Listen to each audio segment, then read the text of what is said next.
ہم اپنے YouTube channel حرف حقیقت پر آپ دوستوں کو خوش آمدید کہتے ہیں۔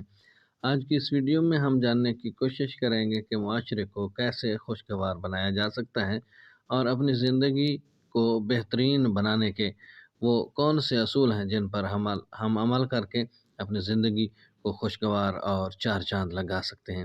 جانیے گا یہ سب کچھ آج کی اس مختصر سے ویڈیو میں۔ جڑے رہیے ہمارے یوٹیوب چینل حرف حقیقت کے ساتھ۔ بسم اللہ الرحمن الرحیم والصلاۃ والسلام علی رسول الکریم۔ السلام علیکم۔ میں امید کرتا ہوں کہ آپ سب دوست خیریت سے ہوں گے اور زندگی کی حقیقی خوشیوں سے لطف اندوز ہو رہے ہوں گے۔ تو یہ چلتے ہیں تفصیل کی جانب۔ معاشرہ کیسے خوشگوار بنتا ہے؟ اس کے لیے اللہ تعالیٰ نے قرآن مجید میں بہت سارے اصول واضح کیے ہیں، اور بالخصوص سورۃ الحجرات اس حوالے سے بہت زیادہ مشہور ہے۔ نبی اکرم صلی اللہ علیہ وسلم کا دین متین بھی ہمارے لیے بہترین رہنما اصول رکھتا ہے۔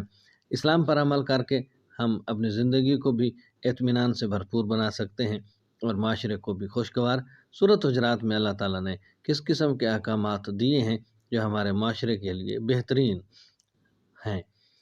اللہ تعالیٰ نے فرمایا فتبینوا، خبر کی خوب تحقیق کر لیا کرو۔ ہمارے ہاں ایسے چلتی چلائی خبروں پر بہت جلدی یقین کر لیا جاتا ہے، جس سے بعض اوقات فیملی کی زندگی میں بھی مسائل پیدا ہو سکتے ہیں۔ فاصلحوا، مسلمانوں کے درمیان صلح کراؤ۔ اللہ تعالیٰ نے سورۃ حجرات میں فرمایا ہے کہ دلوں کو جوڑنے والا جو ہے اللہ کے ہاں بہت زیادہ مقبول ہے، لہذا دو مسلمان بھائیوں کے درمیان صلح کروانا بہت اچھا فعل ہے۔ واقعتو، انصاف سے کام لیا کرو۔ ہمارے ہاں جسٹیفیکیشن نہیں ہے، انصاف نہیں ہے۔ ملک میں بھی اسی طرح کی صورتحال ہے۔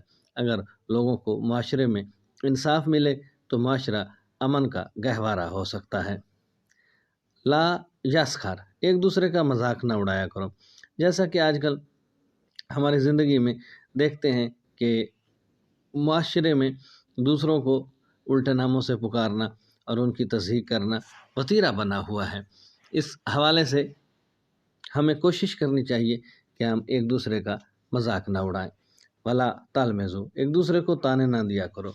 یہ تانے اور یہ انسان کا دل شکستہ کرتے ہیں، اس سے بچنا چاہیے۔ ولا تنابزوا بالالقاب، برے القابات سے، الٹے ناموں سے ہمیں ایک دوسرے کو نہیں پکارنا چاہیے۔ اللہ تعالیٰ نے اس سے منع فرمایا ہے۔ لا یغتاب، ایک دوسرے کی غیبت نہ کرو۔ حضور صلی اللہ علیہ وسلم نے غیبت کرنے والا شخص کے لیے ایسے ہی مثال دی ہے کہ وہ اپنے مردہ بھائی کا گوشت کھاتا ہے۔ لا تجسسوا، کسی کی ٹو میں نہ لگے رہو۔ ایک دوسرے کی ہمیں جو ہے وہ فالو نہیں کرنا چاہیے، ریکی نہیں کرنا چاہیے۔ جو اپنی زندگی گزار رہا ہے اسے گزارنے دینی چاہیے، بجائے اس کے کہ ہم اس کی ٹوہ میں لگے رہیں۔ اجتنبوا کثیرا من الظن، بدگمانی سے بچو۔ ہمیں ایک دوسرے کے بارے میں اچھا گمان رکھنا چاہیے۔ بعض اوقات ہم بہت جلد دوسرے شخص کے بارے میں رائے قائم کر لیتے ہیں، تو بعد میں حقیقت کا پتہ چلتا ہے تو اندر اندر ہمیں بڑی شرمندگی ہوتی ہے۔ یہ تھے آج کے وہ اصول جو قرآن مجید میں اللہ تعالیٰ نے سورۃ حجرات میں مسلمان معاشرے کو اور انسان کے معاشرے کو بہترین بنانے اور خوشگوار بنانے کے حوالے سے جو اصول بتائے ہیں، وہ آپ دوستوں کے ساتھ آج ہم نے شیئر کیے۔ امید کرتے ہیں کہ آج کی یہ ویڈیو آپ کو پسند آئے گی۔ ویڈیو پسند آ جائے تو چینل کو سبسکرائب کیجئے گا، ساتھ میں لگے بیل آئیکن کو ضرور دبائیے گا تاکہ اس طرح کی آنے والے ویڈیوز کے لگاتار نوٹیفیکیشنز آپ کو ملتے رہیں۔ اب تک کے لیے اتنا ہی، ملتے ہیں نئی حکایت، نئی کہانی، نئی باتوں کے ساتھ۔ تب تک اپنا خیال رکھیے گا، اپنی دعاؤں میں یاد رکھیے گا۔ اللہ ہم سب کا حامی و ناصر ہو۔